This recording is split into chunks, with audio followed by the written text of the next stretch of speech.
भाई को देखा ना, फिर मुझे याद आया ये तो पीछे प्रॉप भाई और प्रॉप भाई के भाई है। 10 बजे था। चल देखिएगा बिल्कुल ध्यान से, आज हम पढ़ने वाले हैं मार्जिनल कॉस्टिंग। अब सुनिएगा ध्यान से। हाँ सर, ये मार्जिनल कॉस्टिंग हमको दे के रखा हुआ है कॉस्ट अकाउंटिंग के टेक्निक्स के चैप्टर में। देखा आपने चैप्टर नंबर 6 कॉस्ट अकाउंटिंग की टेक्निक्स। सर तो पहले हमने जो पढ़ा वो क्या था? तो वो थे कॉस्ट अकाउंटिंग के मेथड्स। अब मेथड्स और टेक्निक में सर फर्क क्या है? तो सुन लें, हमने ऑलरेडी प्रोडक्शन करते वक्त कितना खर्चा होता है, दिलो भाई सुनिएगा ध्यान से, प्रोडक्शन करते वक्त कितना खर्चा होता है वो हमने ऑलरेडी देख लिया मेथड्स ऑफ कॉस्टिंग में। कौन कौन से तरह के मेथड्स थे उसमें? भाई उन्होंने हमको बताया स्पेसिफिक ऑर्डर क्वांटिटी या कॉस्टिंग, जिसमें क्या था तो भाई बैच कॉस्टिंग आया, जॉब कॉस्टिंग आया, फिर उसके कॉन्ट्रैक्ट कॉस्टिंग आया, फिर प्रोसेस कॉस्टिंग आया, फिर joint product and by product का कॉस्टिंग भी आ गया। अच्छा, हमने तो ये भी क्लोजिंग स्टेटमेंट दे दिया था कि भाई एज ए कॉस्ट अकाउंटेंट आपको अगर कॉस्ट शीट बनानी आ गई मतलब कि बात वहीं पे क्या हो जाती है, खत्म। तो अब हमें यहाँ पे क्या करना है? ये अलग कोई वापस नई मेथड आई, कोई वापस नया टाइप आया, क्या है ये? तो वो लोग ये बताना चाहते हैं यहाँ पे कि जब हम बात करते हैं कॉस्ट अकाउंटिंग की टेक्निक्स की, तो अब हम यहाँ पे पूरे साल के दौरान हमारी कंपनी में, हमारी फैक्ट्री में प्रोडक्शन के लिए जो भी अलग अलग तरह की क्या यूज हुई है पता है, मेथड्स यूज हुई है, जो भी अलग अलग तरह के खर्चे हुए, जो भी अलग अलग तरह की कॉस्ट इंकर्ड हुई है, उसका अब हमें क्या करना है पता है? तो उसका अब हमें एनालिसिस करना है। अच्छा, अब ये एनालिसिस क्यों करना है भाई? तो हम उससे कुछ पर्टिकुलर डिसीजंस ले पाएंगे। सर किस तरह के डिसीजंस हमें लेने हैं? बहुत से डिसीजंस, जैसे कि सबसे पहला और मोस्ट इंपॉर्टेंट, बाय और मेक डिसीजन। ये बाय और मेक डिसीजन मतलब क्या? आपने नाम सुना है वेफर्स, चिप्स। अच्छा, अगर मान लो कि वो पोटैटो वेफर्स है, बहुत से ऐसे हम अलग अलग पोटैटो वेफर्स मैन्युफैक्चरिंग कंपनी का एग्जांपल ले सकते हैं, जैसे कि जिसमें वो लोग क्या करेंगे, तो जिसमें वो लोग ऐसा करेंगे, सुनिएगा ध्यान से। मान लो कि हम पोटैटो चिप्स बनाने वाली कंपनीज है, अब हम ये सोचेंगे कि भाई हमको हमेशा पोटैटो चिप्स ही बनानी है, तो पोटैटो चिप्स बनाने के लिए हमको हमेशा किसकी जरूरत पड़ने ही वाली है पता है? पोटैटोज की जरूरत पड़ने ही वाले। क्या हम ऐसा कर सकते हैं कि हम खुद ही फार्म लैंड खरीद के हम हमारे द्वारा अपॉइंट किए गए फार्मर्स को ही बोले भाई आप प्रोडक्शन करो, और प्रोडक्शन किस तरीके से करो पता है? आप सिर्फ और सिर्फ हमारे लिए बनाओ। हमारे लिए बनाओ का मतलब क्या? इसको हम क्या बोलेंगे पता है? हम हमारा रॉ मटेरियल खुद ही बना रहे हैं, इसको बोला जाएगा बाय डिसीजन। जी सर। अच्छा सॉरी, इसको बोला जाएगा मेक डिसीजन। बाय डिसीजन किसको बोलेंगे?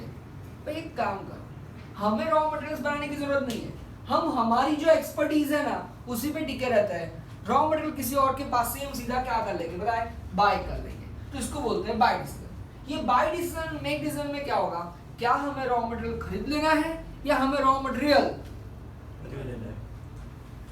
तैयार ही खरीदना है, या बना के खुद बना के खुद अपने आप यूज करना है? ऐसे डिसीजंस के लिए हमें क्या करना पड़ेगा पता है? तो ऐसे डिसीजंस के लिए हमें अलग अलग खर्चों का एनालिसिस करना पड़ेगा। उसके अलावा एग्जाम्पल के तौर पे मान लो कि भाई हमारा सारा प्रोडक्शन हो गया था, ईयर एंड होने को आ रहा है, लेकिन तब तक हमको वापस से कोई नया कॉन्ट्रैक्ट मिल रहा है, कोई नया ऑर्डर मिल रहा है, तो क्या वो नया ऑर्डर हमें बनाना चाहिए या नहीं बनाना चाहिए, लेना चाहिए या नहीं लेना चाहिए? क्या हम उसको ये बोल देना चाहिए भाई अब आप ना नेक्स्ट अकाउंटिंग ईयर में आइएगा, अभी हम हमारी ऑलरेडी फुल कैपेसिटी के ऊपर काम कर रहे हैं। एग्जाम्पल तो मैंने आपको बताया था कि भाई एग्जाम्पल टायर मैन्युफैक्चरिंग कंपनी, नाम सुने आपने टायर मैन्युफैक्चरिंग कंपनी? हाँ जी। कॉन्ट्रैक्ट बेस पे काम होता है। हर एक two wheeler, three wheeler, four wheelers बनाने के लिए या उससे बड़ी व्हीकल्स बनाने के लिए हमको टायर्स की जरूरत पड़ने ही वाली है। जितनी भी कंपनीज जो गाड़ियां बना रही है वो खुद टायर्स नहीं बना रहे हैं, वो लोग क्या कर रहे हैं पता है, कहीं और जगह से उस टायर्स को खरीद ही रहे हैं। मान लो एग्जाम्पल के तौर पर हमें कोई भी XYZ टायर मैन्युफैक्चरिंग कंपनी की बात करेंगे, उनके पास ऑलरेडी कितने सालों का कॉन्ट्रैक्ट होके रखा हुआ है, किसके साथ पता है, कार मैन्युफैक्चरिंग कंपनी के साथ। क्या कि भाई अब जब भी आप कार्स बनाओगे तब हम आप ही के पास से टायर्स क्या करने वाले पता है, परचेज करने वाले। तो भाई टायर मैन्युफैक्चरिंग कंपनी के लिए क्या करना है पता है, तो टायर मैन्युफैक्चरिंग कंपनी उस पर्टिकुलर कॉन्ट्रैक्ट के लिए या उस पर्टिकुलर कंपनी के लिए तो टायर्स बना ही रही, साथ में रिटेल कस्टमर्स के लिए भी वो टायर्स बना रही है। अच्छा, उस बीच अगर मान लो कि भाई ड्यूरिंग द ईयर या एंड ऑफ द ईयर अगर मान लो कोई और कार मैन्युफैक्चरिंग कंपनी इनको अप्रोच कर रही है, भाई हम चाहते हैं कि भाई आप हमारे लिए भी पूरा टायर्स बनाइए, वो भी बल्क में, तो क्या वो ऑर्डर हमें लेना चाहिए या नहीं लेना चाहिए? सर ले ही लेना चाहिए, पैसे आ रहे हैं, लेकिन कभी कभार क्या होगा, तो कभी कभार ऐसा होगा कि एक नया ऑर्डर लेते वक्त या तो फिर अब वर्ड्स पे ध्यान दीजिएगा, एक एडिशनल यूनिट का प्रोडक्शन करते वक्त, क्या करते वक्त, प्रोडक्शन करते वक्त हमारी एडिशनल कॉस्ट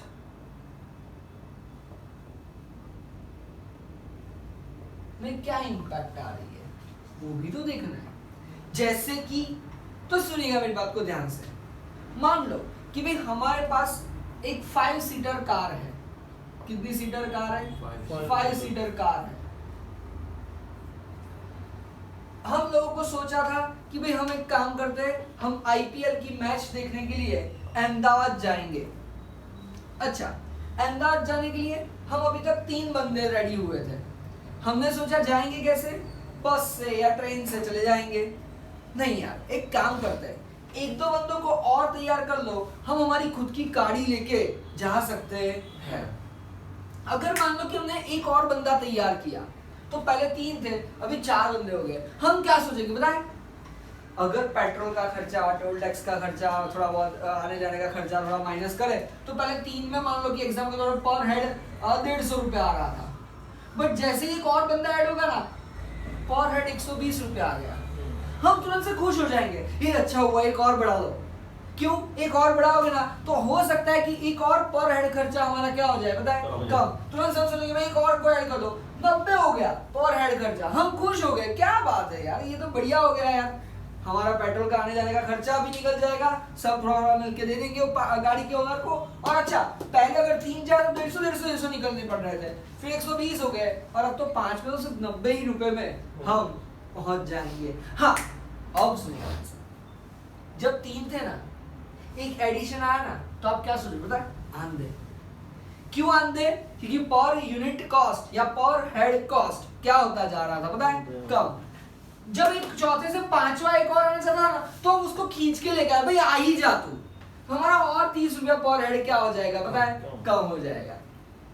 बट अब अगर कोई और अब बोलेगा भाई मुझे भी लेके चलोगे, तो अब यहाँ पे क्या होने वाला है पता है, अब सुनिएगा ध्यान से, अब यहाँ पे ये या तो इसको हमें इसी 5 में एडजस्ट करना पड़ेगा। अगर हमने इसी 5 में उसको एडजस्ट किया तो खर्चा नहीं बढ़ेगा, लेकिन इन लोगों के कंफर्ट पे क्या आ जाएगा पता है, क्वेश्चन मार्क, असर। तुरंत से पहले ये लोग फैल के जाने वाले थे, अब जो लास्ट में पीछे की सीट्स पे जो पहले 3 बैठने वाले थे खोल के, अब उनको 4 बैठना पड़ेगा। आगे के 2 सिक्योर है, अब उसमें आगे के 2 में कौन होगा, एक जो हमारा हैवी ड्राइवर होगा वो, और दूसरा जिसकी गाड़ी होगी वो। मतलब कि क्या, बाकी के 4 को कहीं ना कहीं पीछे क्या करना पड़ेगा पता है, सफर करना पड़ेगा। अच्छा, अब सुनिएगा एक और बात ध्यान से, ये छठा चलो हमने फिर भी कंफर्ट को थोड़ा एडजस्ट करके हमने सोचा कोई नहीं, ऑर्डर फुलफिल कर देते हैं, इसको भी लेके चलते हैं। बट जब एक 7वां बंदा रेडी होगा, मुझे भी तो लेके चलो, मैं भी तो आ जाऊंगा।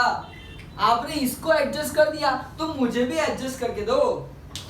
तो अब हम क्या सोचेंगे बताए, भाई अब हमारे पास जगह नहीं है। हाँ, ऐसा कर सकते हैं, तुम लोग अलग से गाड़ी लेके आओ, अब मेरी बात को सुनिएगा ध्यान से, यहीं पे क्वेश्चन राइज होता है कौन सी कॉस्टिंग का।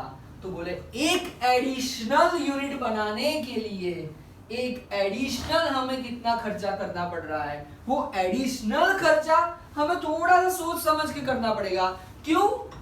तो अब सुनो ध्यान से, हम दूसरी गाड़ी तैयार कर सकते हैं, लेकिन इस गाड़ी में पर हेड 90 आ गया है। जब 3 से शुरू किया था तब 150 आ गया। अब यहाँ पे हो सकता है कि दोनों का 200 चल रहा हो, ऐसा हो सकता है। तो मतलब कि अब तक 150, फिर पर हेड कॉस्ट 120, फिर पर हेड कॉस्ट 90 आ गया था। अब एडिशनल 2 को लाने के लिए हमारा वापस से पर हेड कॉस्ट क्या हो जा रहा है, पता है?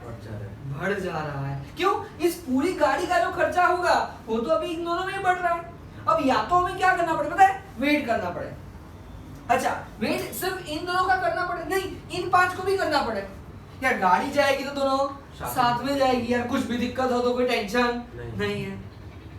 तो मतलब कि क्या होगा पता है लास्ट में? तो अब 2 चीजें हो सकती है, या तो इन दोनों को 200 के खर्चों पे लेके जाओ, या तो फिर हम ये नया ऑर्डर ही ना ले। उनको क्या बोलते भाई, सॉरी यार हम 5 लोग ही जा पाएंगे, छठे को भी बोल देंगे नहीं तू भी रहने दे भाई, अगर तू आएगा तो इसको भी ऑर्डर इसका भी लेना पड़ेगा।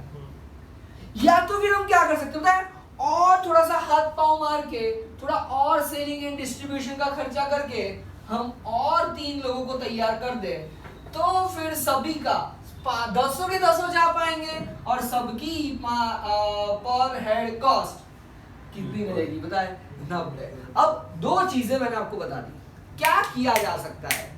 या तो हम ये ऑर्डर एक्सेप्ट करेंगे हायर कॉस्ट पे, या तो फिर हायर कॉस्ट आ रही है तो हम इस ऑर्डर को रिजेक्ट कर देंगे, तो उतना हमारा इनकम हमारा जैसे हम बोल सकते हैं कि हमें लेट गो करना पड़ेगा।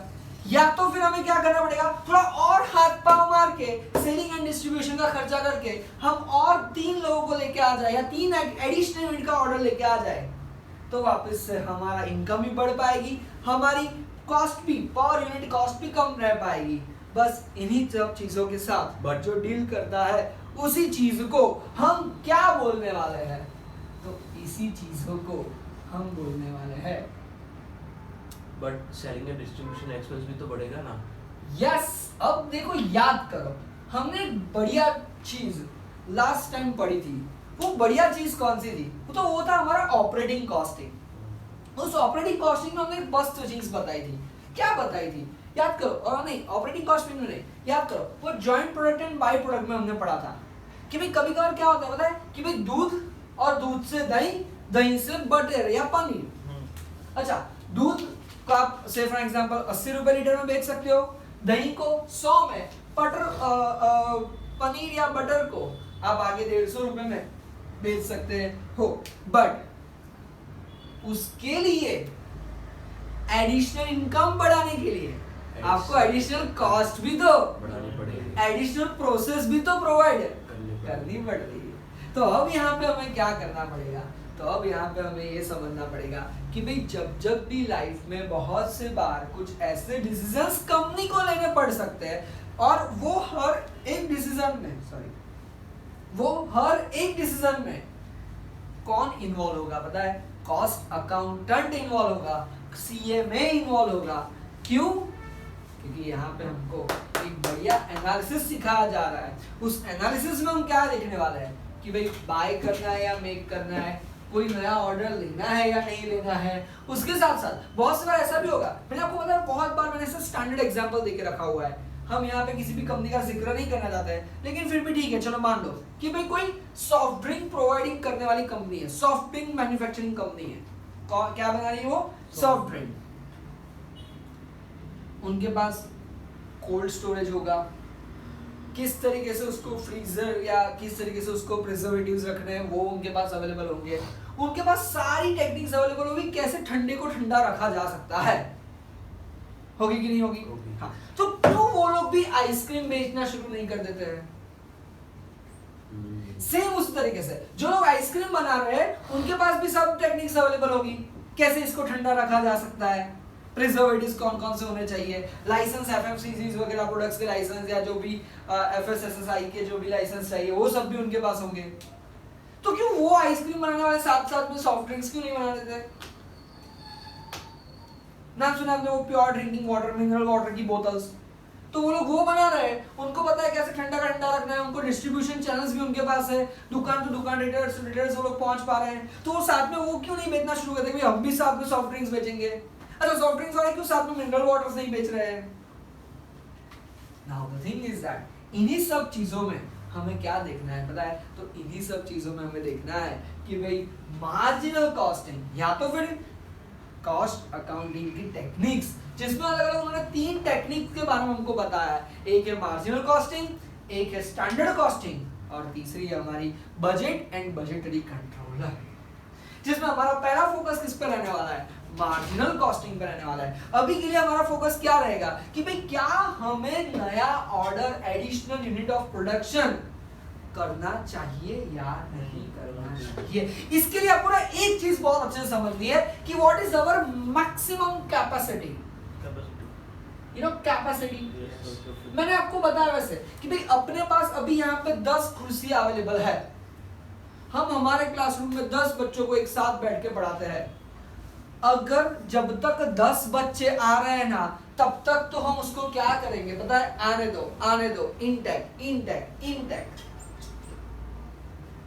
लेकिन जैसे ही 10 से 11वां बच्चा आएगा ना तुरंत से 2 चीजें माइंड में आ जाएगी, या तो इनको 10 के साथ एडजस्ट करो या तो फिर अब इस पूरे एक एडिशनल बच्चे के लिए हम एक पूरी नई बैच। अब क्या सोचेंगे? या तो 9 बच्चे और लेके आओ तो हमको अफोर्डेबिलिटी आ जाएगी, या तो फिर अभी एक बच्चे को पढ़ाना है, इनकम बढ़ाना है, तो फिर हम उसके लिए फिर या तो मना कर सकते हैं, या तो फिर अगर हमें इनकम बढ़ानी है तो उसको क्या बोलेंगे? भाई ठीक है चलो तुम्हारे लिए अकेले के लिए हम पूरी क्लासरूम पूरा तामझाम रखेंगे। समझ में आ रहा है? तो हमें सबसे पहले क्या देखना है पता है? मैक्सिमम कैपेसिटी देखनी है, क्योंकि अप टू मैक्सिमम कैपेसिटी जितने भी ऑर्डर्स आ रहे हैं ना, जितने भी प्रोडक्शन हमको बनाना चाहते हैं ना, उसको हम बनाएंगे। मैंने आपको बताया वैसे 5 लोगों की सीटिंग कैपेसिटी थी अपनी कार में, 3 थे, 2 और आ जाएंगे ना, आने ही देंगे खींच के। अरे तेरी टिकट का पैसा हम उठा देंगे, बस अभी के लिए चल, टेंशन मत कर, लेकिन तू चल, ताकि हमारा आने जाने का पर हेड खर्चा समझ में आ रहा है? तो अभी मार्जिनल कॉस्टिंग में हम क्या करेंगे? तो सबसे पहले मैक्सिमम कैपेसिटी जानना है, ताकि हमको पता चलेगा कि कहां तक हमें लेने ही लेने हैं। अच्छा, क्यों वहां तक लेने हैं? ताकि हम हमारी मैक्सिमम कैपेसिटी का क्या कर पाए पता है? ऑप्टिमम यूटिलाइजेशन कर पाए। ये ऑप्टिमम यूटिलाइजेशन मतलब क्या? हम हमारी मैक्सिमम कैपेसिटी को एब्जॉर्ब कर पाए। ये एब्जॉर्ब कर पाना मतलब क्या? निचोड़ देना। हम हमारी उनकी फुल्ली कैपेसिटी पे काम करवाएंगे। अब उसी के साथ साथ एक और टॉपिक हमें यहाँ पे पढ़ना है अलॉन्ग विद मार्जिनल कॉस्टिंग। वो हमारा कौन सा है पता है? Absorption costing. क्या फर्क है इन दोनों में? तो सुनिएगा और समझने की कोशिश कीजिएगा। मार्जिनल कॉस्टिंग में हम फोकस करेंगे प्रोडक्शन ओवरहेड्स पे, और एब्जॉर्प्शन कॉस्टिंग में भी हम फोकस करेंगे प्रोडक्शन ओवरहेड्स पे।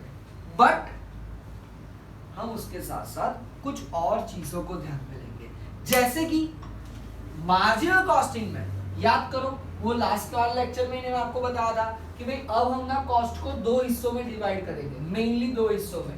एक आती थी हमारी फिक्स कॉस्ट और एक आती थी हमारी वेरिएबल कॉस्ट। अब उसमें से जब हम बात करेंगे मार्जिनल कॉस्टिंग की तो वो किसके ऊपर फोकस रखता है पता है? वेरिएबल कॉस्ट के ऊपर। लेकिन जब हम बात करेंगे एब्जॉर्प्शन कॉस्टिंग की तो वो फोकस करता है variable cost as well as fix cost के ऊपर। यहां पे हम बात करेंगे पर यूनिट कॉस्ट के बारे में, जबकि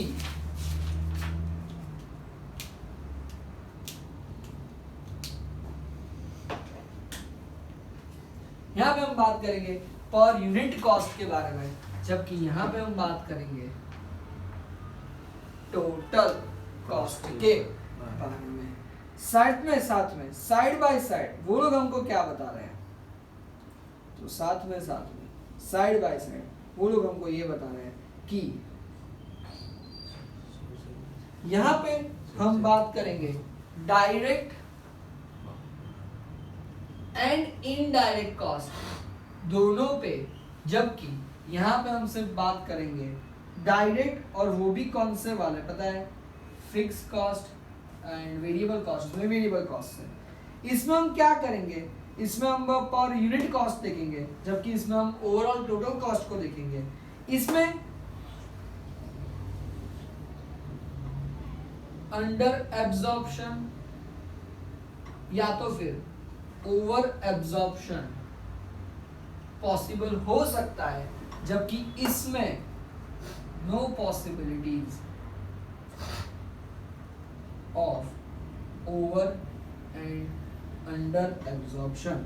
साथ ही में यहां पे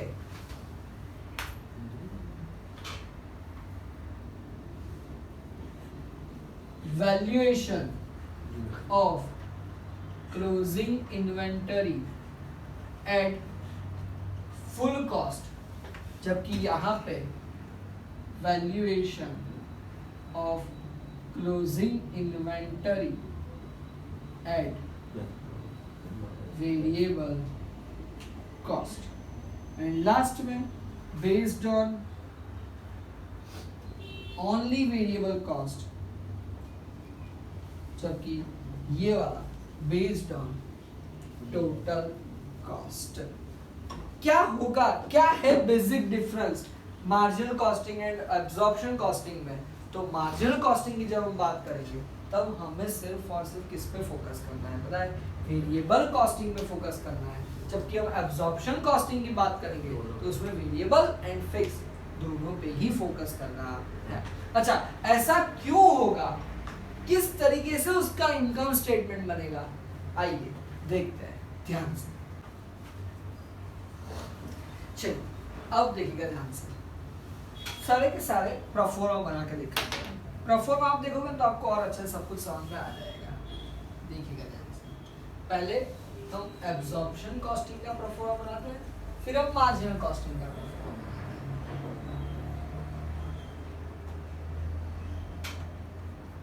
हैं। एब्जॉर्प्शन कॉस्टिंग, फिर हम बनाएंगे मार्जिनल, और फिर हम थोड़ा सा रिवाइज करेंगे और याद करेंगे प्रोफोर्मा ऑफ किसका, कॉस्ट। इसकी जरूरत नहीं है, ऐसे ही सिर्फ हम याद करेंगे, देखेंगे, ठीक है। चलिए देखिए ध्यान से किस तरीके से हम ये बनाएंगे एब्जॉर्प्शन कॉस्टिंग में। तो अब सुनो, ये एब्जॉर्प्शन कॉस्टिंग में जो बना था उसको हमारा बोलते हैं इनकम स्टेटमेंट। मार्जिनल कॉस्टिंग में उसको बनाते हैं, उसको बोलते हैं इनकम स्टेटमेंट। यहाँ पे हमारा फोकस इनकम पे रहता है, जबकि कॉस्ट शीट में हमारा फोकस किस पे रहता है पता है, कॉस्ट पे रहता है। चलिए, जब इनकम स्टेटमेंट बना रहे हैं तो हम शुरुआत भी कहां से करेंगे पता है, सेल्स। सेल्स में से फिर हम क्या करेंगे, लेस टोटल कॉस्ट।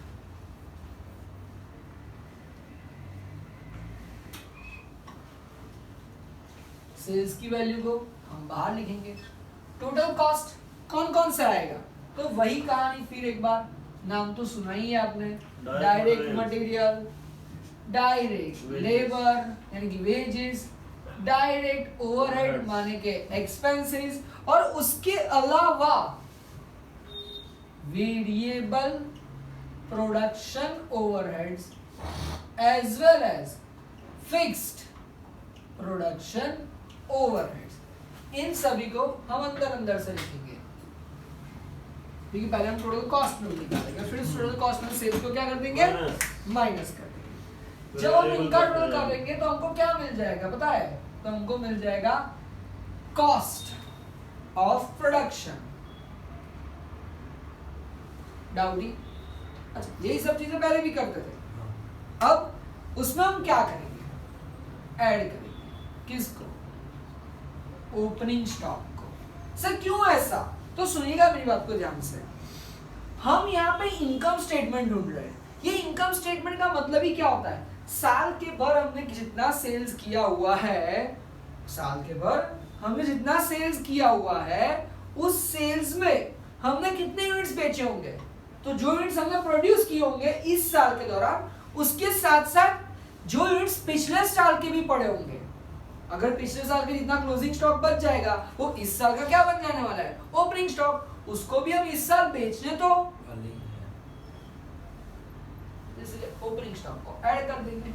जैसे ही कॉस्ट ऑफ प्रोडक्शन में ओपनिंग स्टॉक को ऐड करेंगे और हम उसमें से क्या कर देंगे, less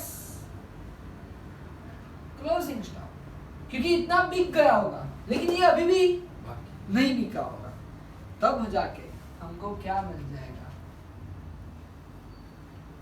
cost of goods sold. जैसे ही हम कॉस्ट ऑफ गुड्स सोल्ड करेंगे उसमें हम ऐड करेंगे, किसको ऐड करेंगे, under absorption of cost, under absorption of fixed production cost को, और लेस कर देंगे over absorption of fixed production overheads. ये चीज क्या होती है अभी बताता हूं आपको, ये समझ में आ जाएगी, कोई दिक्कत की बात नहीं। और जैसे ये हो जाए हम वापस से ऐड कर देंगे किसको, एडमिनिस्ट्रेटिव ओवरहेड्स, वो चाहे फिक्स्ड हो वो चाहे वेरिएबल हो, plus selling and distribution overhead, वो चाहे फिक्स्ड हो वो चाहे वेरिएबल हो, सारे के सारे हम लिख देंगे। और फिर लास्ट में हम इन सब का क्या कर देंगे, टोटल, तो हमको मिल जाएगी हमारी टोटल कॉस्ट, और उस टोटल कॉस्ट को हम बाहर निकाल देंगे। बाकी सारी चीज़ों को हम यहीं पे अंदर ही मेंशन करके रखेंगे, और फिर लास्ट में हमको हमारा क्या मिल जाएगा, प्रॉफिट, जो कि कैसे मिलेगा, सेल्स में से हमने टोटल कॉस्ट को क्या करना है, माइनस।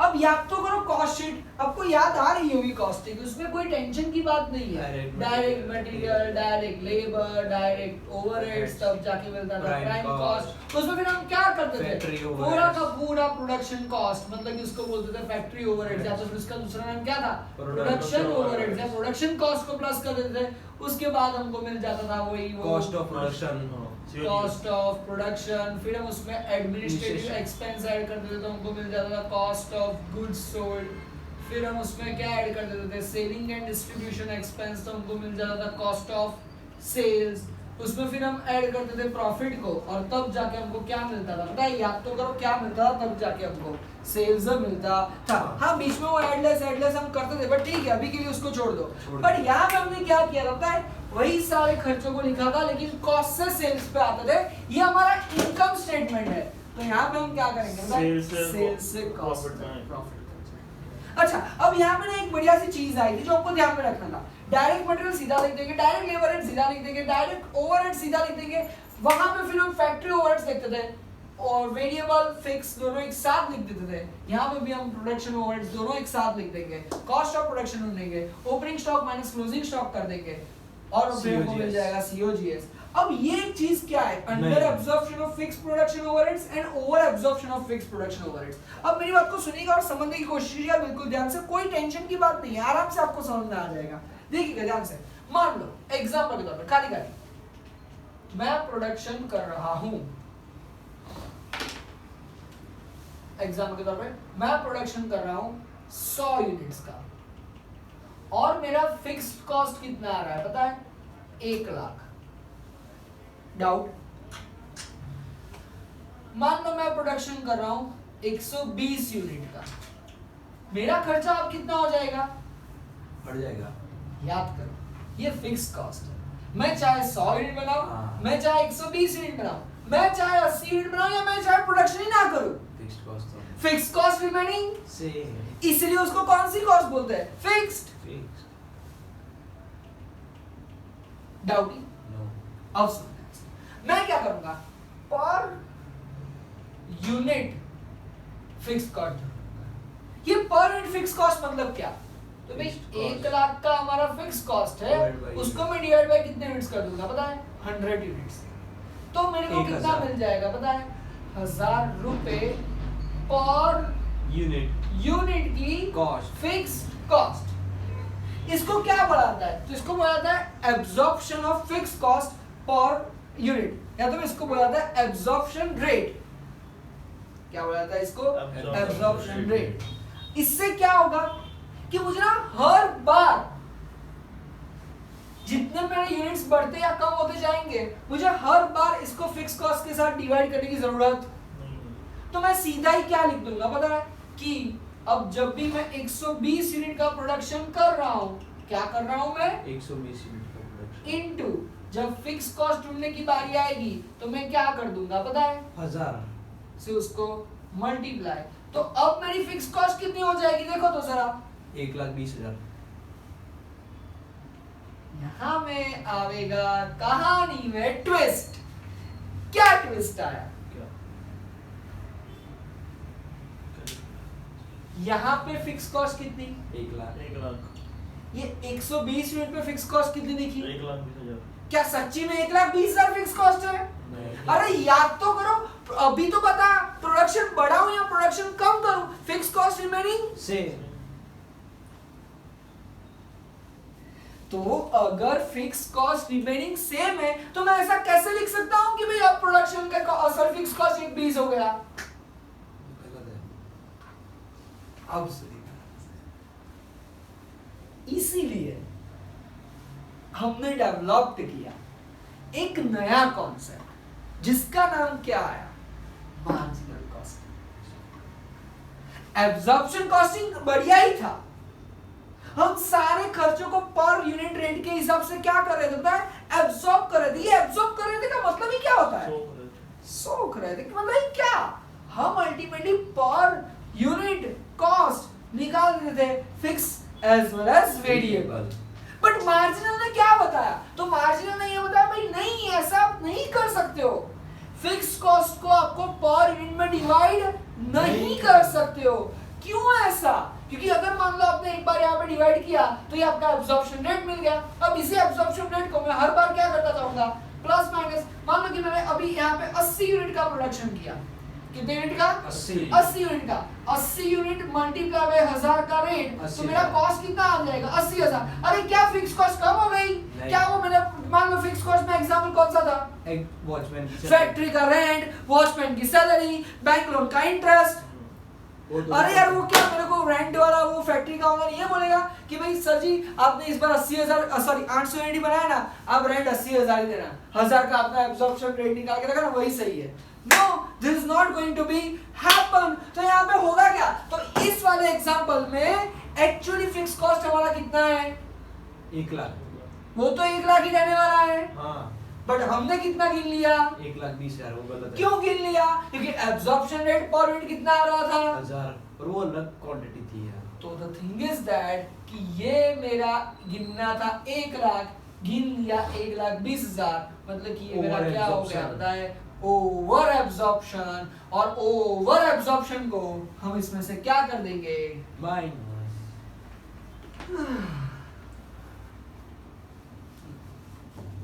लेकिन इन केस ऑफ नीचे वाला एग्जांपल 80 यूनिट बनाए थे, हमारा फिक्स कॉस्ट कितना आया? 80,000। बट एक्चुअली में फिक्स कॉस्ट तो कितना है? 1,00,000। तो यहाँ पे ये अंडर एब्जॉर्प्शन हो गया है, तो मुझे 20,000 यहाँ पे वापस से क्या करने पड़ेंगे? ऐड करने पड़ेंगे। बट हमने जब डिफरेंस लिखा ना आगे वाले उसमें मार्जिनल कॉस्टिंग और एब्जॉर्प्शन कॉस्टिंग का, उसमें हमने ये क्लियरली मेंशन करके रखा था कि under absorption and over absorption सिर्फ एब्जॉर्प्शन कॉस्टिंग में ही आएगा, ऐसा कुछ मार्जिनल में पॉसिबल ही नहीं होगा। क्यों पॉसिबल नहीं होगा? बहुत जल्द मैं आपको बताने वाला हूँ। क्योंकि उसमें हम सिर्फ और सिर्फ किसका देखते हैं पता है? पर यूनिट वेरिएबल कॉस्ट का ही देखते हैं। पर यूनिट फिक्स कॉस्ट को आपको पर यूनिट देखने जाने की जरूरत ही नहीं है, क्योंकि उसको यूनिट के साथ कोनो लेना देना नहीं है। क्यों तो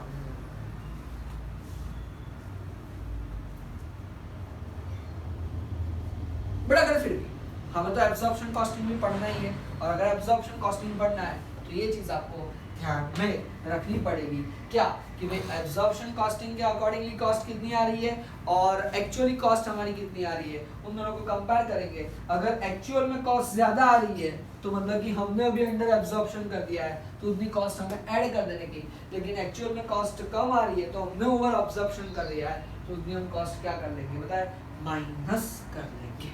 बताओ ये under absorption over absorption clear हो गया। फिर तो एडमिनिस्ट्रेशन ओवरहेड है, सेल्स डिस्ट्रीब्यूशन ओवरहेड है, इसमें दोनों आ जाएंगे, fix and variable both. Duty बताओ, डाउटी क्या ये आपको समझ में आया, ये समझ में आया? इसका अगर परफॉर्म नहीं है सही करते हैं किसका मार्जिन कॉस्ट? अरे नहीं, ये तो सिर्फ आपको मैंने ये समझाया, अभी तो मैंने आपको सिर्फ ये absorption over absorption under absorption क्या है वो समझाया है। इसका भी एक परफॉर्मा है ही, बट आसान है, दोनों के परफॉर्मा आसान है, कोई टेंशन तीनों के ही नहीं है, तीनों के ही आसान है। आ रहा है समझ में? क्या आपको ये ओवर एब्जॉर्प्शन अंडर एब्जॉर्प्शन समझ में आया? पक्का पक्का पहले इतना लिख दो, फिर मैं इसको मिटा के आपको वापस से मार्जिनल कॉस्टिंग का भी परफॉर्मा साइड बाय साइड बता देता हूं। पक्का लिख लीजिए ध्यान से। देखो अब मार्जिनल कॉस्टिंग का इनकम स्टेटमेंट कैसा आता है? सेल्स टोटल कॉस्ट, लेकिन यहाँ पे हम क्या लिखेंगे? Total variable cost, direct material, direct labour, variable production overhead, लेकिन उसके बाद हम यहाँ पे क्या लिख लेते थे? Fix production overhead. वो फिक्स प्रोडक्शन ओवरहेड हम यहाँ पे स्किप कर देंगे और सीधा उसको एक साथ कंट्रीब्यूशन ढूंढ लेने के बाद फिर लिख देंगे, माइनस करेंगे। फिर cost of production, opening stock, closing stock, cost of goods sold, variable administrative, variable selling and distribution, under and over absorption, ऐसा कुछ भी मार्जिनल कॉस्टिंग में नहीं आएगा, हमने पहले ही ये बात कर ली हुई है।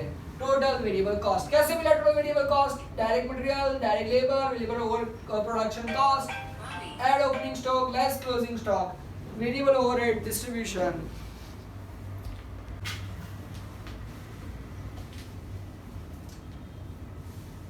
Cost of goods production, opening stock, cost of goods production, opening stock, closing stock, cost of goods sold, variable administrative overhead, variable selling and distribution overhead, total variable cost। इन शब्दों हम क्या करेंगे? सेल्स में से टोटल वेरिएबल कॉस्ट माइनस करेंगे तो हमको क्या मिलेगा? कंट्रीब्यूशन। याद तो करो ऑपरेटिंग में, सॉरी हमने ऑपरेटिंग में सर्विस सेक्टर में, वो सर्विस सेक्टर में ना हॉस्पिटल्स वाले में हमने देखा था कि भाई कंट्रीब्यूशन पे हम फोकस कर रहे थे। कंट्रीब्यूशन मतलब कि sales minus total variable cost, उसके बाद हम फिक्स कॉस्ट को माइनस करेंगे, वो चाहे प्रोडक्शन के हो गए, वो चाहे एडमिनिस्ट्रेटिव के हो गए, वो चाहे सेलिंग एंड डिस्ट्रीब्यूशन के हो गए, तब जाके हमको नेट प्रॉफिट मिलेगा।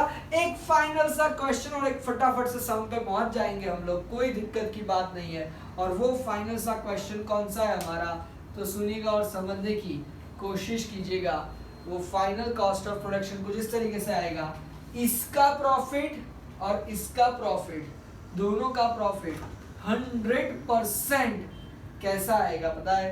अलग ही आने वाला है। क्यों ऐसा? क्योंकि दो चीजों की वजह से, एक अंडर एब्जॉर्प्शन ओवर एब्जॉर्प्शन यहाँ पे नहीं होने वाला है, और दूसरा द मोस्ट इंपॉर्टेंट वन जो बहुत ही ज्यादा इंपॉर्टेंट है वो क्या है? यहाँ पे हम क्लोजिंग स्टॉक ओपनिंग स्टॉक की value cost of goods production से ढूंढेंगे, यहाँ पे भी ओपनिंग स्टॉक क्लोजिंग स्टॉक की value cost of goods production में ढूंढेंगे, लेकिन यहाँ पे हम फिक्स प्रोडक्शन ओवरहेड्स को भी काउंट करेंगे, लेकिन यहाँ पे हम फिक्स प्रोडक्ट ओवरहेड प्रोडक्शन को काउंट नहीं करेंगे।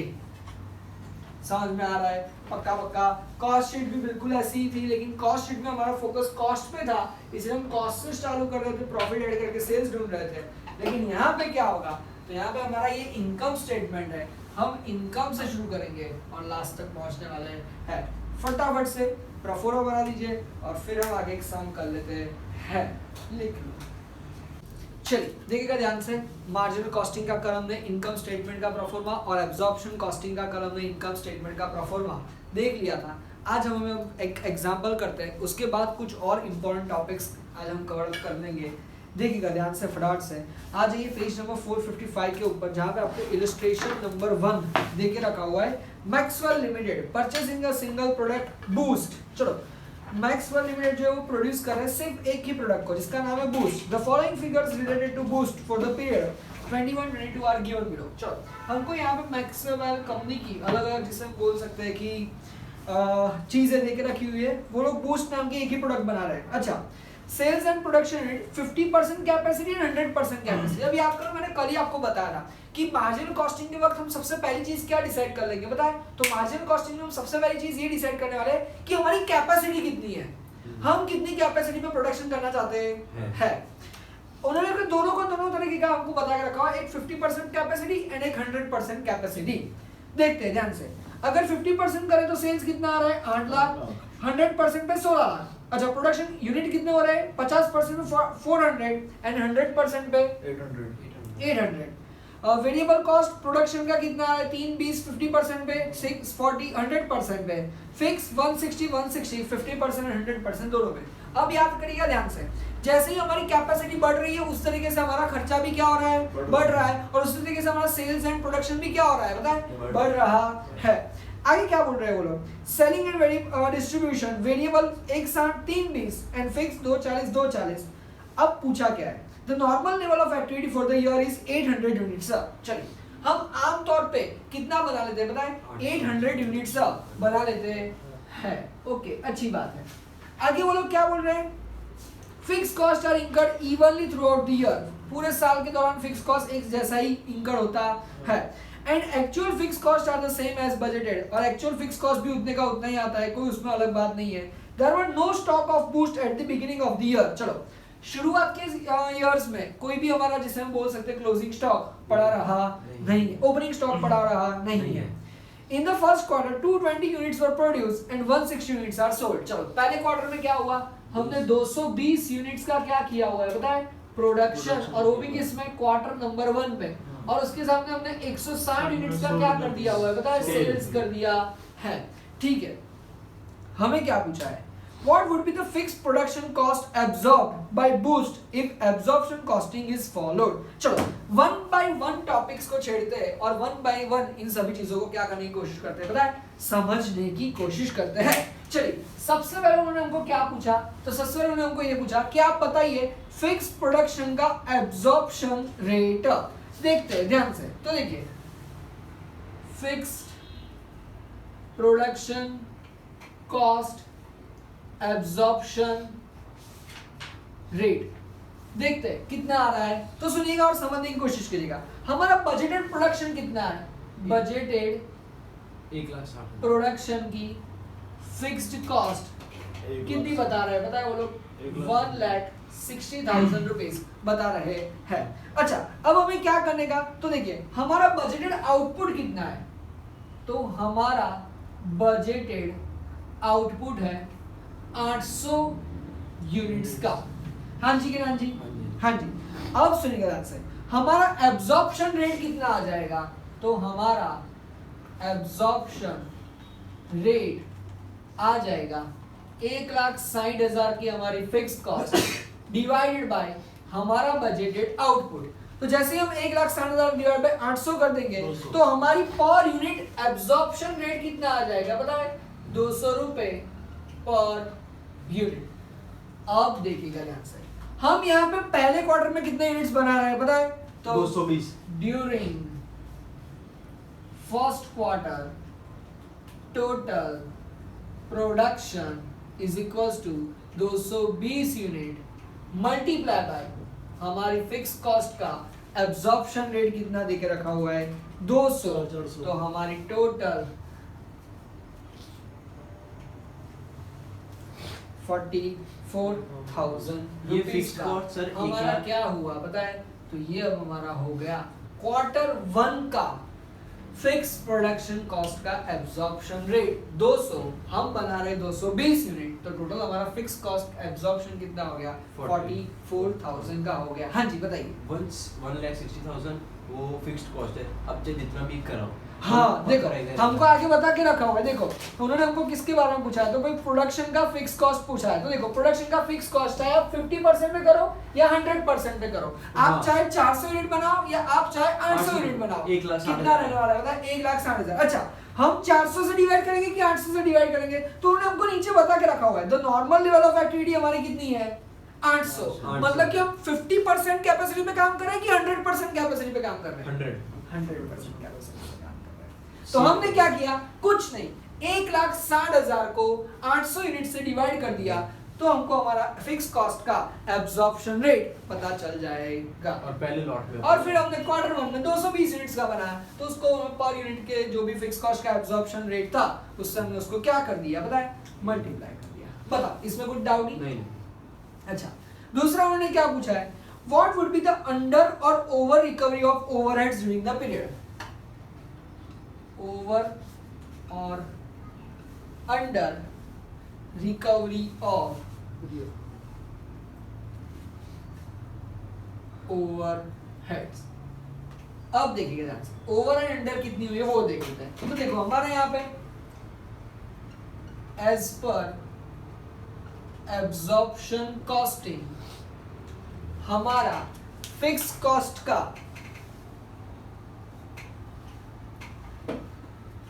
एब्जॉर्प्शन रेट कितना है, तो वो हमारा आ गया 44,000।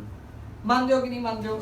कितना आया हमारा 44,000 actual fix of fix production overheads कितना आया 44,000 ही हमारा एब्जॉर्ब आया। अब उसके सामने as per actual fixed cost, अब हमारा एक्चुअल फिक्स कॉस्ट कितना है, तो देखो वो हमारा एक्चुअल फिक्स कॉस्ट है 1,60,000।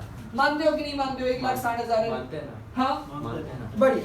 तो देखो 1,60,000 का 40 हमारा एक्स पर एक्चुअल फिक्स कॉस्ट है 1,60,000, पर ये 1,60,000 पूरे साल का है, वो भी 100% कैपेसिटी। अब सुनिएगा मेरी बात को ध्यान से, ये 1,60,000 का फिक्स कॉस्ट हमारा पूरे साल का है। अभी तो हम सिर्फ और सिर्फ कौन से क्वार्टर की बात करें पता है? क्वार्टर वन की बात करें, मतलब कि पूरे साल में कितने क्वार्टर आएंगे पता है? 4 क्वार्टर। तो डिवाइडेड बाय 4 40,000। तो हमारा ये कितना आ गया पता है? 40,000। 40,000। मतलब कि क्या, तो हमारा एक्चुअल फिक्स कॉस्ट आ रहा है 40,000, लेकिन एब्जॉर्प्शन कॉस्टिंग में हमने कितना काउंट कर लिया है 44,000। मतलब कि ज्यादा काउंट किया है कि कम काउंट किया है? ज्यादा काउंट किया है। तो हम इसको क्या बोलेंगे? Absorption. Over absorption of fixed production overhead by 4,000। अब याद करो जब हम एब्जॉर्प्शन कॉस्टिंग का इनकम स्टेटमेंट बनाएंगे ना, तो उस वक्त हमने पढ़ा था कि भाई जो भी अंडर एब्जॉर्प्शन हो उसको क्या कर देना है पता है? लेस कर देना है। और जो भी ओवर एब्जॉर्प्शन हो उसको वापस से क्या कर देने का? Under absorption. गलत। जो अंडर हो उसको ऐड कर दो और जो ओवर हो उसको हम क्या कर देंगे पता है? लेस कर देंगे। तो हम यहाँ से ओवर एब्जॉर्प्शन जो आ रहा है 4,000 रुपीज का, वो उसको हम वहां से क्या कर देने वाला है? माइनस कर देना। लेकिन वो बात की बात है, अभी तो के लिए हमें ये सब कुछ भी पूछा नहीं है। अब हमको क्या पूछा है? What would be the profit as per the absorption costing and what would be the profit as per the marginal costing. आइए देख लेते हैं वन बाय वन, दोनों का हम इनकम स्टेटमेंट बना लेते हैं ताकि हमको अच्छे से अच्छी तरीके से पता चल जाएगा। एब्जॉर्प्शन कॉस्ट स्टेटमेंट दोनों आएंगे ना सर, फिक्स्ड और वेरिएबल दोनों, हाँ, और मार्जिनल वाले में खाली variable. As per absorption costing. चलिए देखते हैं ध्यान से, हम शुरुआत कहाँ से करेंगे? तो हम हमेशा हमेशा और हमेशा शुरुआत करेंगे सेल्स से। बताइए हमने यहाँ पे कितने यूनिट्स बेचे? क्या 160। पता लगा सकते हो कितने यूनिट्स बेचे? 160। तो हमने यहाँ पे सिर्फ और सिर्फ 160 यूनिट्स बेचे।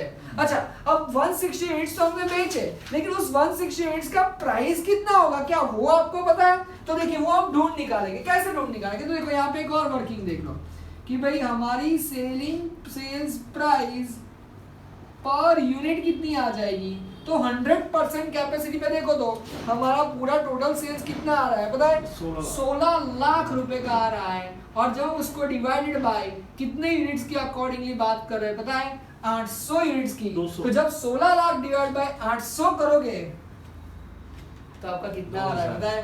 2,000 रुपयों की।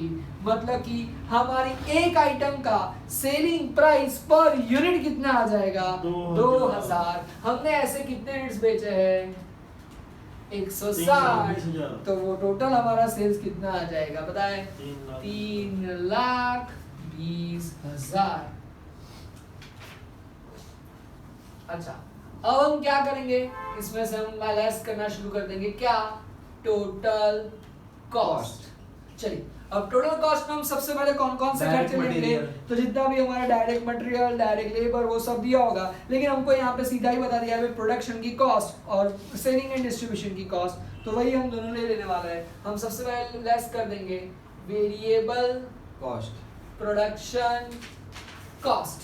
चलिए, प्रोडक्शन की वेरिएबल कॉस्ट हमारी कितनी आ गई है? तो देखो, उन्होंने हमको बताया हुआ है, क्या बता के रखा हुआ है, देखो 640 हमारी कितने के लिए आई है बताए? 800 के लिए आई है। तो देखो ध्यान से, वेरिएबल प्रोडक्शन कॉस्ट हमारी कितनी आ जाएगी? 6,40,000 आई है 800 यूनिट्स के लिए। अभी के लिए हम कितने यूनिट्स बना रहे हैं? 220। क्या आप निकाल सकते हो मेरे लिए? 1,40,000। बताओ, ये समझ में नहीं आया आपको? नहीं आया। सुन लो मेरी बात को ध्यान से। हमको आगे वेरिएबल प्रोडक्शन कॉस्ट कितनी देके रखी हुई है? 6,40,000। फॉर कितने यूनिट्स? 800। 6,40,000 का डिवाइड बाय 800 करेंगे तो क्या हमको per unit production variable cost नहीं मिल जाएगी?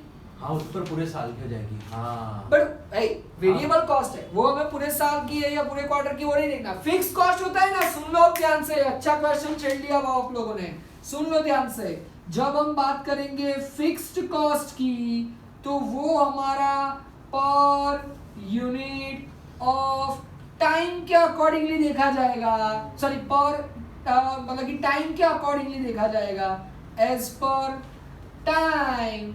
बट जब हम बात करेंगे वेरिएबल कॉस्ट, तो वो हमारी देखी जाएगी एज पर यूनिट प्रोड्यूस। क्या समझ में आ रहा है आप लोगों की? समझ से जा रहा है आप लोगों के? मतलब कि फिक्स कॉस्ट को हम टाइम एलिमेंट से देखेंगे, इसलिए हमने यहाँ पे 160 पूरे साल का गिन के डिवाइड बाय 4 किया था। लेकिन वेरिएबल कॉस्ट को हम as per the unit production के हिसाब से देखेंगे।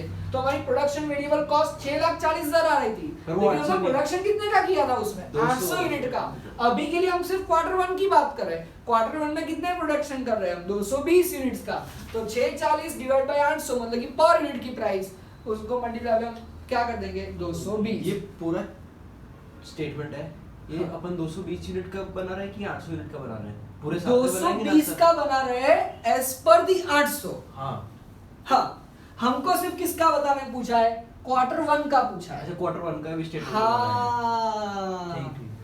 अब वो क्वार्टर 1 का देखो, पूरे साल का तो हमको बना के नहीं दिया है। देखो सारा सेल्स दे के रखा हुआ है, वेरिएबल कॉस्ट दे के रखी हुई है, फिक्स कॉस्ट दे के रखी हुई है, तो फिर क्या हमको सिर्फ माइनस करने के लिए बोलेंगे? नहीं। उतना नहीं आता उन लोगों को, आता है उन लोगों को उतना।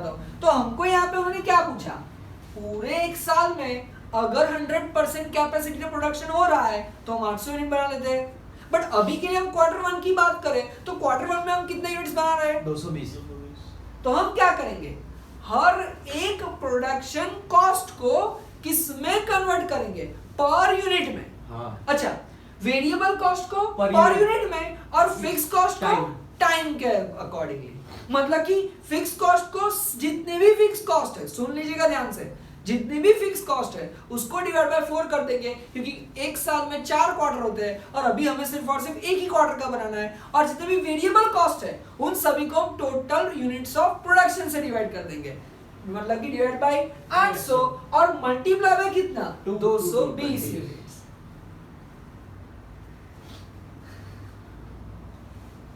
बोलो डाउट ही? नहीं। तो हमारा सबसे पहले हम लिख देंगे वेरिएबल प्रोडक्शन कॉस्ट कितना आएगा? 1,76,000। फिर fixed overhead. Fixed production cost overhead. तो देखो, वो फिक्स प्रोडक्शन कॉस्ट तो हमने ऑलरेडी ढूंढ के रखा हुआ था। 44,000। कितना आ गया था? 44,000। तो अब हमारा टोटल कितना आ जाएगा? 1,76,000 प्लस 44,000, 2,20,000। टोटल मिला के कितना आ गया? 2,20,000। अब याद करो, हमारा जो income statement as per the absorption costing था, उसमें उसके बाद क्या लिख रहे थे? Cost of तो production। उसमें से लेस कर रहे थे ओपनिंग स्टॉक। नहीं, प्लस कर देते ओपनिंग स्टॉक और लेस करते थे क्लोजिंग स्टॉक।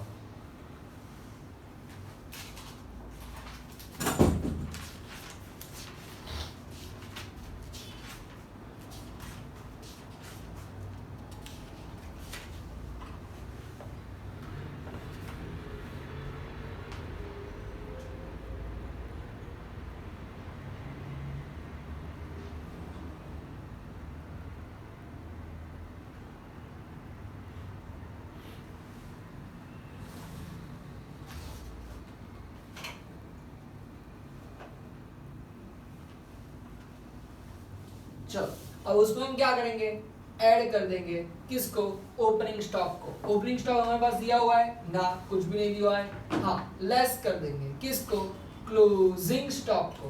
अब हमारे पास क्लोजिंग स्टॉक कितना है, तो देख लो ध्यान से। क्लोजिंग स्टॉक हमारे पास है, टोटल हमने 220 यूनिट्स बनाए थे और उसमें से बिके कितने हैं पता है, सिर्फ और सिर्फ 160 यूनिट्स। मतलब कि हमारे पास 7 यूनिट का क्या पड़ा हुआ है पता है, क्लोजिंग स्टॉक पड़ा हुआ है। लेकिन ये 60 यूनिट का क्लोजिंग स्टॉक की वैल्यू कितनी, तो देखो 2,20,000 टोटल प्रोडक्शन कॉस्ट। देख लो अभी मेरी बात ध्यान से, 2,20,000 total production cost divide by, इसमें हम कितने यूनिट्स बना रहे थे, 220, तो हमारी पर यूनिट कितना आ जाएगा, मल्टीप्लाई बाय 60, बताओ कितना आ जाएगा, 60,000 ना। वो हम उसमें से क्या कर देंगे, माइनस।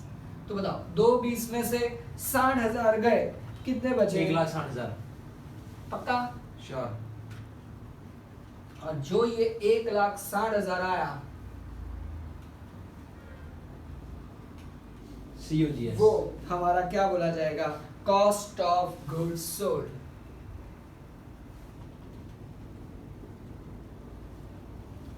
अब हम क्या करेंगे, इसको भी हमें कुछ भी नहीं करना है। अब हमें दो चीजें देखनी है, क्या, ऐड या तो फिर लेस।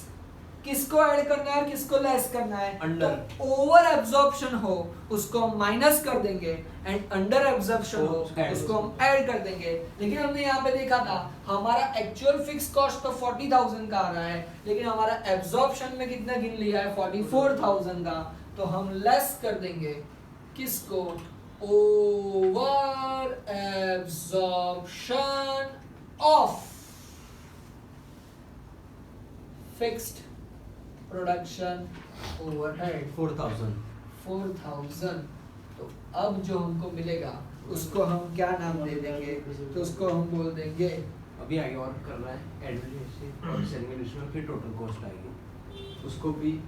तो ये हमारा यहाँ पे कितना आ जाएगा, 1,56,000। अब उसमें ऐड करेंगे, इसको ऐड करेंगे। सबसे पहले हम ऐड करेंगे सेलिंग एंड अच्छा एडमिनिस्ट्रेटिव ओवरहेड्स, लेकिन एडमिनिस्ट्रेटिव ओवरहेड्स हमको यहाँ पे देखे नहीं रखे हुए, तो हम सेलिंग एंड डिस्ट्रीब्यूशन कर देंगे। Selling and distribution overheads add करेंगे हम उसको। क्या करेंगे, देखो सेलिंग एंड डिस्ट्रीब्यूशन ओवरहेड्स में सबसे पहले वेरिएबल। चलो वेरिएबल को हम किसमें ढूंढेंगे, एज पर दी यूनिट्स के हिसाब से। अब देखो आगे देखो, हमको सेलिंग एंड ओवरहेड्स डिस्ट्रीब्यूशन 320 देके रखा हुआ है। अच्छा बट ये 320 कितने यूनिट्स के लिए, 800 यूनिट के लिए। लेकिन हमने यहाँ पे कितने यूनिट बेचे, अब देखिएगा ध्यान से। अब तक हमने मल्टीप्लाई बाय 220 से किया, फिर हमने मल्टीप्लाई 60 से किया। अब सेलिंग एंड डिस्ट्रीब्यूशन ओवरहेड ढूंढ रहे हैं, समझिएगा ध्यान से। सेलिंग एंड डिस्ट्रीब्यूशन हम किस वक्त करते हैं, जब हम यूनिट्स क्या कर रहे होते हैं पता है, बेच रहे होते हैं। तो हम मल्टीप्लाई बाय 220 करेंगे ना, हम मल्टीप्लाई बाय 160 करेंगे, क्योंकि उतने यूनिट्स हमने क्या की हुए पता है, बेचे है। तो कितना आ जाएगा, 64,000। और ऐड कर देंगे fixed selling and distribution overhead. अब इसको टाइम एलिमेंट के अकॉर्डिंगली करेंगे। तो देखो selling and distribution overhead fix हमको कितने देके रखे हुए हैं, 2,40,000। इसको हम डिवाइड बाय क्या कर देंगे, 4। क्यों, हम सिर्फ Q1 की बात कर रहे हैं, साल में ऐसे 4 क्वार्टर आते हैं। बता दीजिए 60,000 रुपीज, क्या बात है। और अब हमको क्या मिल जाएगा, तो अब हमको हमारी टोटल कॉस्ट, या फिर जिसको हम बोल सकते हैं कॉस्ट ऑफ सेल्स, नहीं कॉस्ट ऑफ सेल्स नहीं, टोटल कॉस्ट हमको कितनी मिल गई। तो देखो हम क्या करेंगे, ये 156,000 आया था, हाँ देखो हमने सबसे पहले 176 प्लस 44 किया तो 220 आया, उसमें 60,000 माइनस किए 160 आया, उसमें से 4,000 माइनस किए 156 आया। उसमें हमने ये दोनों खर्चे क्या कर दिए, ऐड कर दिए। तो 156 प्लस 64 प्लस 60 बताओ कितना आया, 2,80,000। Are you sure, yes. तो उस टोटल कॉस्ट को हम बाहर निकाल देंगे, 2,80,000। एंड अब लास्ट में हमको क्या मिल जाएगा, प्रॉफिट। कितनों का प्रॉफिट आएगा, तो हम टोटल सेल्स में से टोटल कॉस्ट क्या कर देंगे, माइनस मतलब 3 20 में से 280 गया 40,000 तो कितना आ जाएगा 40,000 रुपीज आ जाएगा। समझ में आ रहा है आपको? पक्का पक्का सैलरी एंड 100% एक्सपेंस प्लस समझ में आ रहा है आपको? पक्का। अब सुनिएगा मेरी बात को ध्यान से। हमारे मन में ये ख्यालात आ रहा है कि सर कौन अलग कर रहा है या कौन गलत कर रहा है। तो अब सुनिएगा मेरी बात को ध्यान से। हम दोनों तरीके से सम कर सकते हैं। किस तरीके से? दोनों तरीके से। तो सुनिएगा ध्यान से। एक रफ आइडिया बताता हूँ। मैं 2 चीजें कर सकता हूँ। एक, सेल्स लिखूंगा से फॉर एग्जांपल 100 रुपए का, सेल्स लिखूंगा से फॉर एग्जांपल 100 रुपए का। अब मैं उसमें से वेरिएबल कॉस्ट ऑफ प्रोडक्शन से फॉर एग्जांपल 10 रुपया सीधा ही माइनस कर सकता हूँ। फिर फिक्स कॉस्ट ऑफ प्रोडक्शन 5 रुपया वापिस से माइनस कर सकता हूँ। फिर उसमें से मैं वापस और भी सेलिंग एंड डिस्ट्रीब्यूशन के वेरिएबल, सेलिंग एंड डिस्ट्रीब्यूशन के फिक्स्ड ओवरहेड सीधे ही माइनस माइनस करता जाऊंगा ना, तो मुझे लास्ट में सीधा ही क्या मिल जाएगा पता है? प्रॉफिट। या तो फिर मैं दूसरा क्या कर सकता हूँ, सेल्स ऐसे बाहर 100 से लिखूंगा और फिर लेस लिखूंगा क्या? Total cost. पर अब टोटल कॉस्ट लिखते वक्त मुझे क्या करना पड़ेगा पता है? Variable cost of production plus fix cost of production plus selling and distribution of production plus selling and distribution of fix overheads. मतलब क्या? पहले इन चारों का प्लस करूंगा, फिर वो मैं बाहर खुद निकालूंगा जो भी आएगा टोटल, और फिर उस टोटल में से ये मैं लास्ट में प्रॉफिट क्या कर दूंगा? माइनस। तो यहाँ पे क्या होगा? सेल्स में से आप इंडिविजुअल चीजों को क्या करते जा रहे हो पता है? माइनस। तो जो आपको नोटबुक में जो दिया हुआ है या टेक्स्ट बुक में जो आपको प्रोफार्मा दिया हुआ है वो सीधा माइनस माइनस माइनस कर रहा है। कभी कभार वो लोग ऐसा बोल रहे हैं कि नहीं, सेल्स बाहर निकालो, टोटल कॉस्ट को अंदर से प्लस करो पहले और फिर निकाल दो। अगर मान लो यहाँ पे ऐसा हो रहा होता ना कि हम सीधा इसको minus minus minus minus minus करते जाए, तो फिर यहाँ पे ये 2 20 और एक साथ नहीं आते, फिर 3 20 में से पहले आपको ये माइनस ही कर देना पड़ता, फिर उसमें से क्लोजिंग स्टॉक, फिर उसमें से ये सब चीजें। बट हमको तो यहाँ पे क्या करना है पता है? क्लोजिंग स्टॉक की वैल्यू ढूंढनी है, और वो क्लोजिंग स्टॉक की वैल्यू ढूंढनी है ना, इसलिए हम यहाँ पे क्या करेंगे पता है? सीधा कॉस्ट ही लिख के रखेंगे। पहले सिर्फ कॉस्ट का total total total total total कर दो। इसीलिए उस वक्त क्या हुआ पता है? हम कंफ्यूज हो गए कि ओपनिंग स्टॉक को ऐड करें या लेस करें, क्योंकि अगर हम सीधा माइनस कर रहे होंगे ना तो उसमें से हम ओपनिंग स्टॉक को लेस करेंगे और क्लोजिंग स्टॉक को ऐड कर देंगे। लेकिन जब हम ऐसा टोटल करके कर रहे हो तो ओपनिंग स्टॉक ऐड और क्लोजिंग स्टॉक लेस। समझ में आ रहा है मैं आपको क्या बताना चाह रहा हूँ? तो मतलब कि इसीलिए यहाँ पे देखो सेलिंग एंड डिस्ट्रीब्यूशन को हमने ऐड किया ना, तो भी आंसर आ गया, और उन्होंने भी सेलिंग एंड डिस्ट्रीब्यूशन को देखो ऐड ही किया हुआ है। देखो आप समझे? मतलब ही क्या? ये सेलिंग एंड डिस्ट्रीब्यूशन को क्या हम सेल्स में ऐड कर रहे हैं?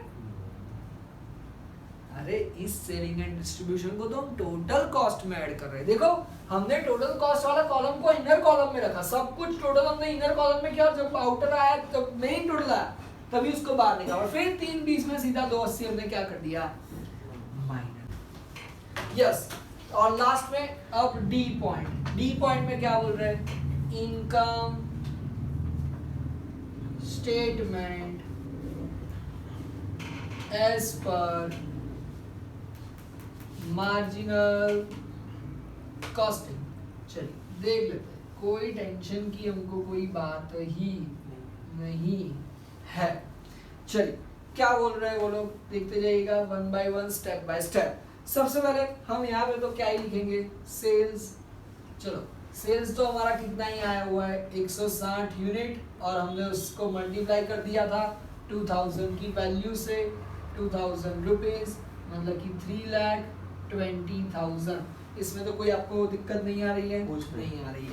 अब हम क्या करेंगे? लेस कर देंगे।